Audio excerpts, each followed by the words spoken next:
રાજકોટના ભુવાની 10 વર્ષની ધતિંગ લીલા વિજ્ઞાન જાથાએ કરાવી દીધી બંધ।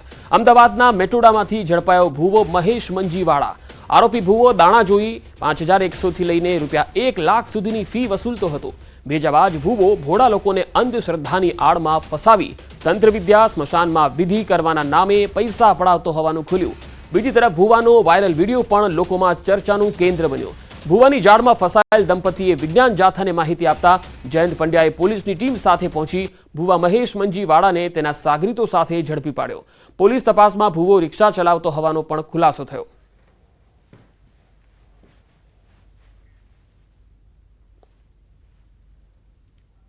અમે ઘરની પર થોડીક વધારે તકલીફ હોવાથી અમે મહેશવાળા નામના ભુવાજીને સંપર્ક કરેલો। એની ફી હતી 5100 રૂપિયા અને અમને આ તકલીફ છે એમ કરીને અમને 40 થી 45 હજારમાં ઉતારેલા છે। અમારી યારે છેતરપિંડી કરી છે અને એ રીતે અમારી યારે બધી લૂંટ કરી છે। અને તમે પૈસા કેવી રીતે દીધા? 2-3 વાર ગૂગલ પ્લે કરેલા છે, 1-2 વાર રોકડા દીધેલા છે।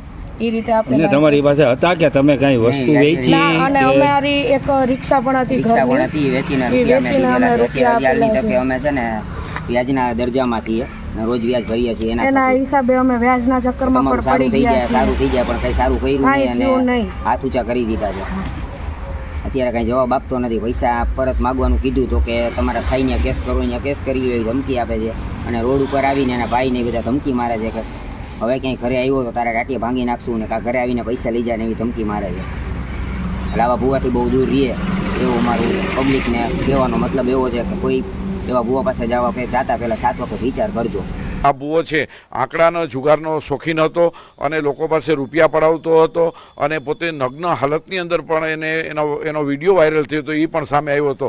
આ સમગ્ર હકીકતમાં પીડિતા જે મહિલા હતી એને બધાની હાજરીમાં એને માર પણ માર્યો હતો, કારણ કે એને 45,000 જેવી રકમ જુદી જુદી વિધિના નામે લઈ લીધી હતી અને આ પીડિત પરિવાર છે એ બરબાદ થઈ ગયો હતો। સાબરકાંઠાના જિલ્લા પંચાયત આરોગ્ય વિભાગના કર્મચારીઓ હડતાળ પર ઉતર્યા। 700 જેટલા આરોગ્ય કર્મીઓ અચોક્કસ મુદતની હડતાળ પર ઉતરતા દર્દીઓ પરેશાન થયા। વારંવાર રજૂઆત છતાં પડતર માંગણીઓ નહીં સંતોષાતા કર્મચારીઓમાં રોષ જોવા મળ્યો। જિલ્લા પંચાયત કચેરી ખાતે તમામ કર્મચારીઓએ એકત્ર થઈ અને જિલ્લા વિકાસ અધિકારીને લેખિતમાં રજૂઆત કરી। હડતાળથી જિલ્લામાં પીએચસી અને સીએચસી પર આરોગ્ય સેવાઓ ચાલુ રહેશે, જ્યારે ગ્રામ્ય કક્ષાના સબ સેન્ટર પર થતી કામગીરી બંધ થશે। 65 થી 70 વખત કાગળ મોકલાયા છતો સરકાર દ્વારા કોઈપણ જાતની બેઠક આપી કોઈ નિરાકરણ લાવવામાં આવ્યા નથી।